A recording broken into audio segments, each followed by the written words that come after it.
இயேசு கிறிஸ்துவின் இனிய நாமத்தில் உங்கள் யாவரையும் இந்த grace and faith Bible study வகுப்புக்கு வரவேற்கின்றேன். இந்த நாளிலும் கூட நம்மளுடைய தலைப்பானது சுவிசேஷத்தின் சத்தியம். Today's Bible study is titled Gospel Truth. What is the Gospel Truth? இன்றைக்கு அறிமுக பாடமாக இருப்பதினால இந்த காரியத்தை குறித்து ஒவ்வொரு விசுவாசிகளும் அறிந்து கொள்ளும்படியாக நாம் இருக்கின்றோம். We should understand what is the gospel truth. As believers, we know what is the gospel, but there is a gospel truth. When there is a gospel truth, it means there is a gospel without the truth. பிரியமானவர்களே, சுவிசேஷத்தின் சத்தியம் ஒன்று இருந்தால் சத்தியம் இல்லாத சுவிசேஷம் ஒன்று இருக்கிறது என்று நாம் அறிந்து கொள்ள வேண்டும். நான் எதற்காக இப்படி உங்களிடத்தில் பகிர்ந்து கொள்கிறேன் என்றால், சுவிசேஷமானது நாம் எல்லோரும் அறிந்திருக்கின்றோம். பொதுவாக எல்லோரும் அறிந்திருக்கின்றோம். ஆனாலும் கூட அந்த சுவிசேஷத்தில் இருந்து வெளிப்படுகின்ற சத்தியத்தை நாம் அறிந்திருக்கின்றோமா?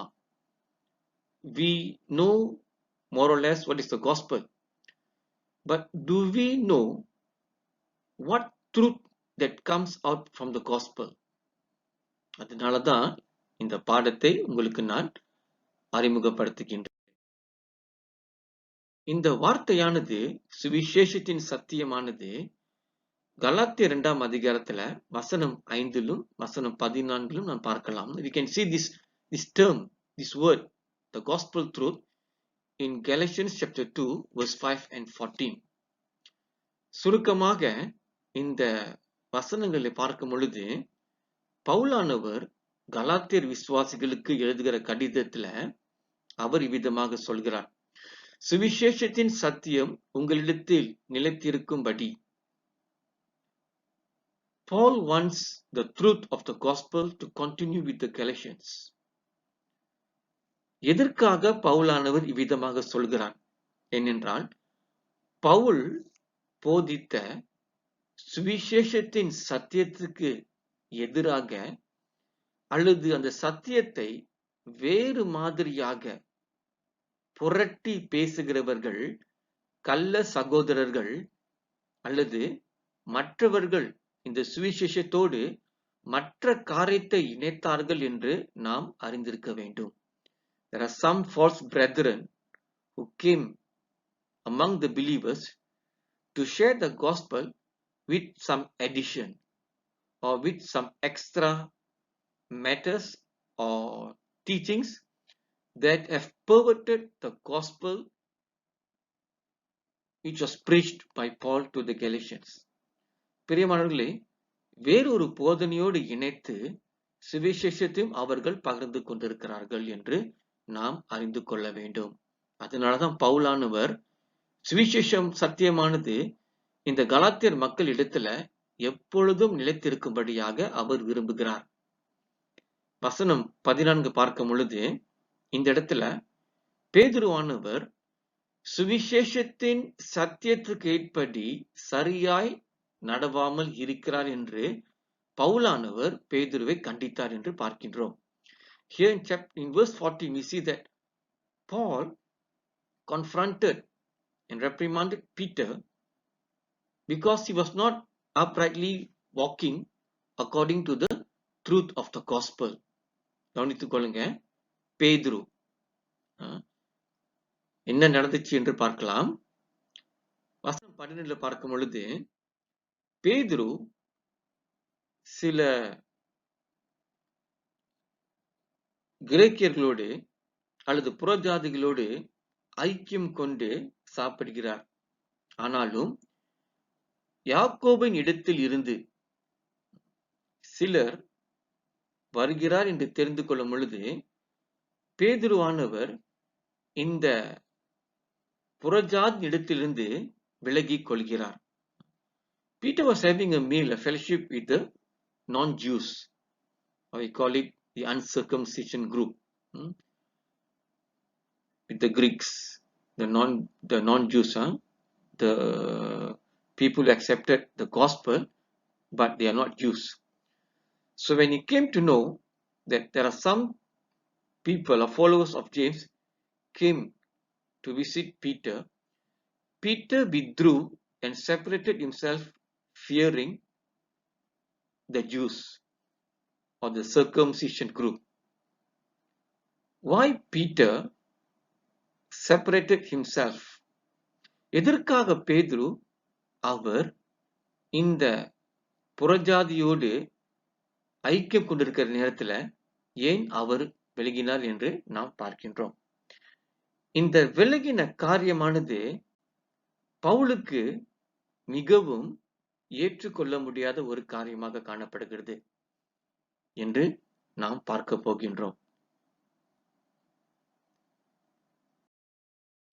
பிரியமானவர்களே, சுவிசேஷத்தின் சத்தியம் என்று நான் சற்று பகிர்ந்து கொண்டேன்.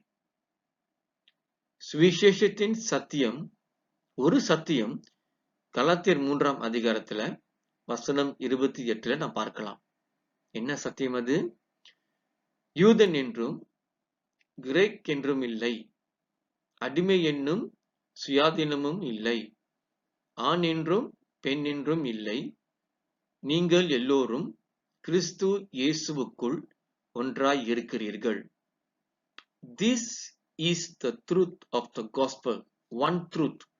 That is, in the gospels there is neither Jew nor Greek, there is neither bond nor free, there is neither male nor female, for ye are all one in Christ Jesus. பேதுரு இயேசுவோடு கூட இருந்து ஊழியம் செய்தாலும் கூட, பேதுரு பரிசுத்த ஆவின் அபிஷேகத்தை பெற்றாலும் கூட, பேதுரு பிரசங்கம் பண்ணி 3000 ஆத்துமாக்கள் ரட்சிக்கப்பட்டாலும் கூட, இந்த பேதுருவானவர் சுவிசேஷத்தை அறிந்தாலும் அந்த சுவிசேஷத்தின் சத்தியத்துக்கேற்படி நடவாமல் இருக்கிறார் என்று நாம் அறிந்து கொண்டிருக்கிறோம். ஏனென்றால் பவுலானவர் கலாத்தியர் 3ஆம் அதிகாரத்துல 28 பார்க்கும் பொழுது, இயேசுவை ஏற்றுக்கொண்டவர்கள் அனைவரும் கிறிஸ்து இயேசுவுக்குள் ஒன்றாய் இருக்கிறீர்கள் என்று அந்த சத்தியத்தை அவர் போதிக்கிறார் என்று பார்க்கின்றோம். பிரியமானவர்களே, இவ்விதமாக நாமும் கூட அநேக வேளையில நாம் அறியாமல் செய்கிற காரியத்தினால நம் சுவிசேஷத்தின் சத்தியத்துக்கு ஏற்படி நடவாமல் இருக்கும் பொழுது, அந்த சுவிசேஷத்தின் சத்தியத்துக்குள்ளான வல்லமை வெளிப்படாமல் தேவனுடைய நாமம் சில வேளைகளிலே மகிமைப்படாமல் இருக்கின்றது. பேதுருவானவர்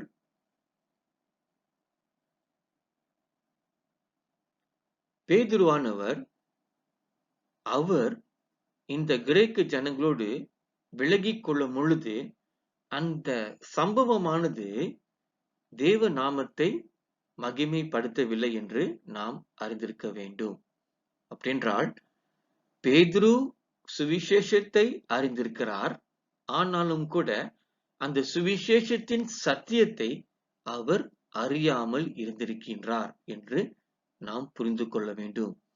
Although Peter knew the gospel, because Peter preached the gospel and 3,000 Jews were saved on the day of Pentecost, but even Peter neglected the truth that was in the gospel, that those who accepted Christ are one in Christ Jesus, because he feared the Jews.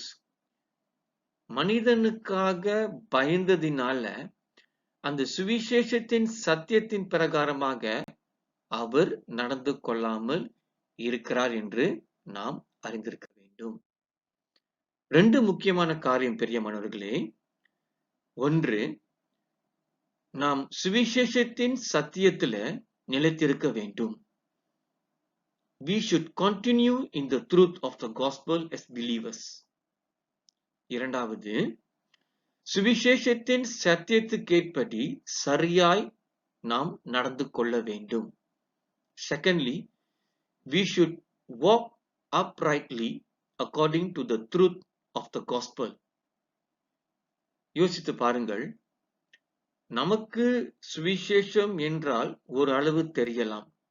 வருகிற பாடத்துல சுவிசேஷம் என்றால் அதனுடைய உள் அடக்கத்தை உங்களுக்கு ஆழமாக நான் போதிப்பேன்.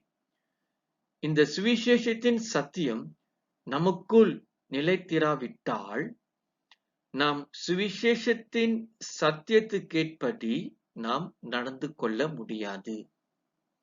When we are not continuing in the truth of the gospel, we are unable to walk uprightly according to the truth of the gospel. So what is the truth? அப்படின்றால் சத்தியம் என்றால் என்ன?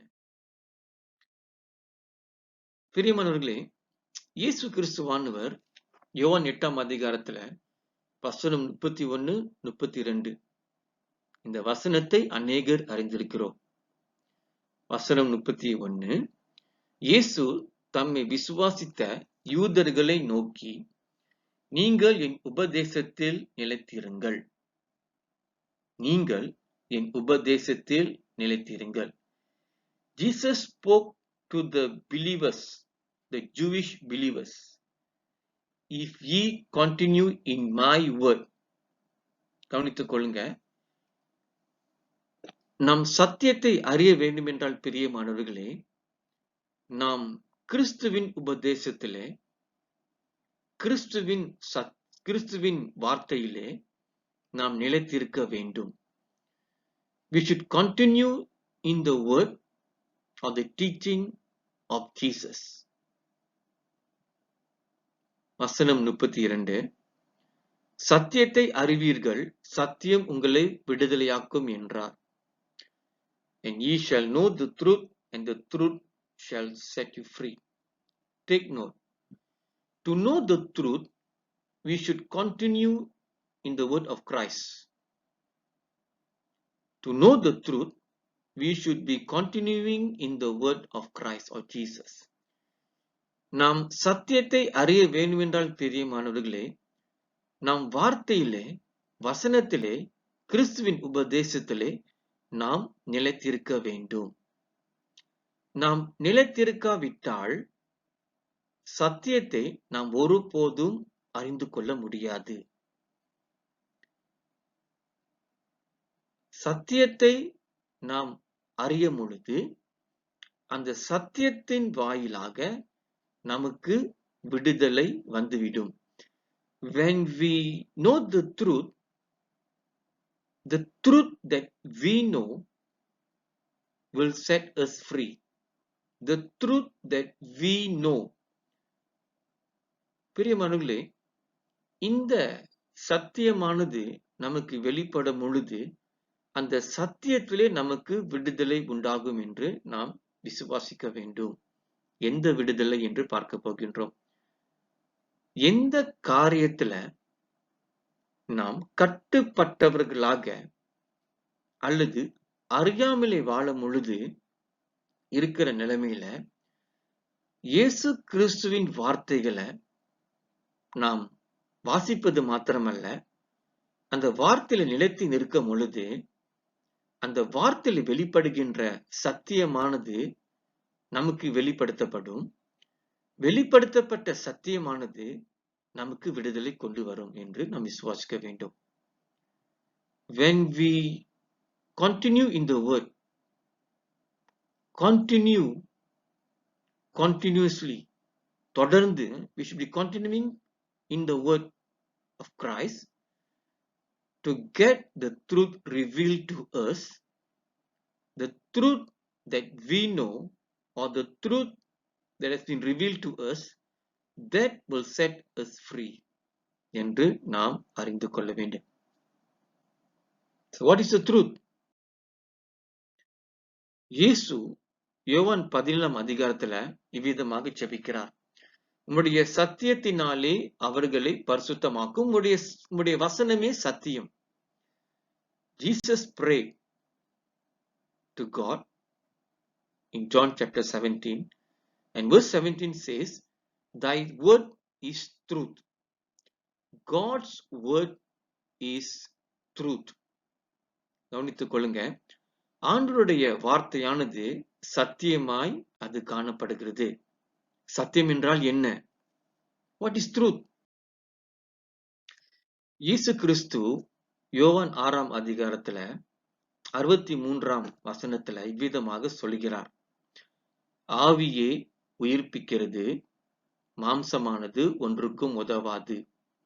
நான் உங்களுக்கு சொல்லுகிற வசனங்கள் ஆவியாயும் ஜீவனாயும் இருக்கிறது.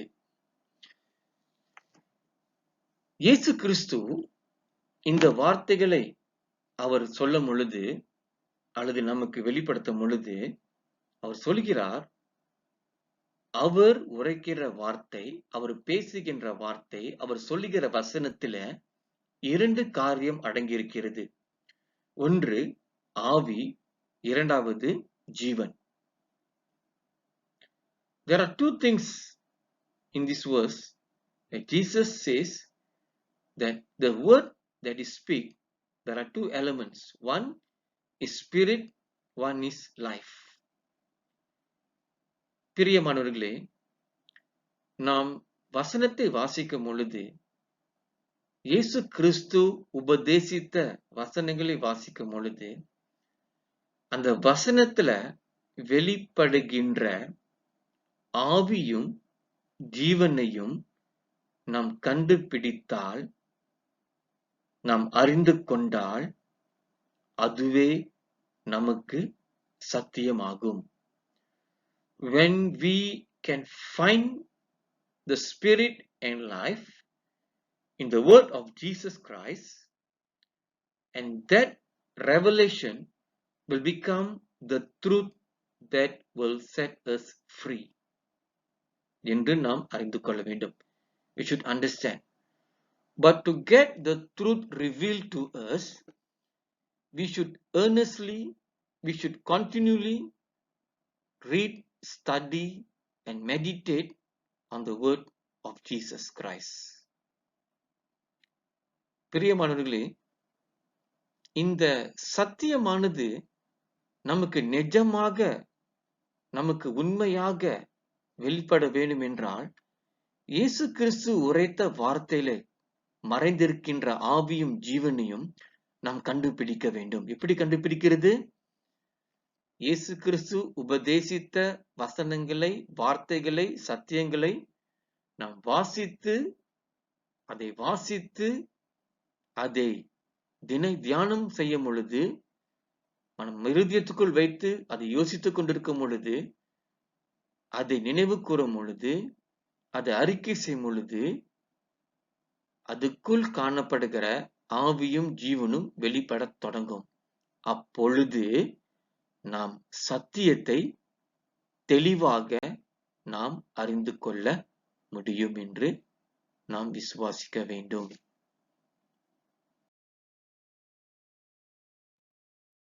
பவுலானவர் ரோமருக்கு எழுதின நிருபத்துல சொல்கிறார், சுவிசேஷத்துக்கு எல்லாரும் கீழ்ப்படியவில்லை.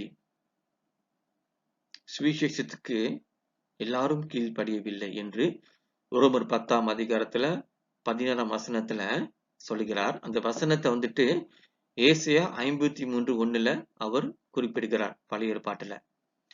சுருக்கமாக சொல்லப்போனா, எல்லோருக்கும் சுவிசேஷம் போதிக்கப்படுகிறது, ஆனால் எல்லோரும் சுவிசேஷத்துக்கு கீழ்ப்படியவில்லை. ஏன் அவர்கள் சுவிசேஷத்துக்கு கீழ்ப்படியவில்லை என்றால், அந்த சுவிசேஷத்தின் சத்தியத்தை அவர்கள் அறியவில்லை. Many listen to the gospel, but not all will obey the gospel. Why? Because not all the people who listen to the gospel can identify the truth in the gospel. இதுதான் முக்கியமான காரணம். சுவிசேஷத்தின் சத்தியத்தை நாம் அறியாதது வரைக்கும் நம் சுவிசேஷத்துக்கு முற்றிலுமாக நாம் கீழ்ப்படியாமல் இருப்போம். பேதுரு நல்ல காரணமாக இருந்தார். Peter was a good example. கடைசியாக பிரியமானவர்களே, இந்த சுவிசேஷத்தின் சத்தியத்தை போதித்தவர் அப்போஸ்தலர் பவுல் மாத்திரமே என்று அறிந்து கொள்ள வேண்டும். கலாத்தியர் 1ஆம் அதிகாரத்துல வசனம் 11-12 பார்க்கும் பொழுது, அப்போஸ்தலர் பவுலானவர் போதித்த சுவிசேஷமானது அவர் மனிதனால் கற்றுக்கொண்ட சுவிசேஷம் அல்ல. Paul did not teach or preach the gospel according to men, but the gospel that was revealed by Jesus Christ, the resurrected Jesus Christ. இந்த வசனம் அப்போஸ்தலர் பவுலுக்கு மாத்திரம் ஒப்பு கொடுக்கப்பட்டது. சுவிசேஷத்தின் சத்தியமானது அப்போஸ்தலர் பவுலுக்கு மாத்திரம் வெளிப்படுத்தப்பட்டது. தொடர்ந்து வருகிற பாடங்களிலே அப்போஸ்தலர் பவுல் உயிர்த்தெழுந்த இயேசு கிறிஸ்துவின் இடத்துல பெற்றுக்கொண்ட அந்த சுவிசேஷத்தின் சத்தியத்தை நாம் வரும் பாடங்களிலே நாம் பார்க்க போகின்றோம். அடுத்த பாடத்துல உங்களை சந்திக்கும் வரை இந்த பாடத்தோடு நீங்க இணைந்து நீங்க கேட்டுக்கொண்டதற்காக உங்களுக்கு நன்றி செலுத்துகிறேன். Thank you for joining. We shall continue the truth of the gospel in the next lesson. Thank you.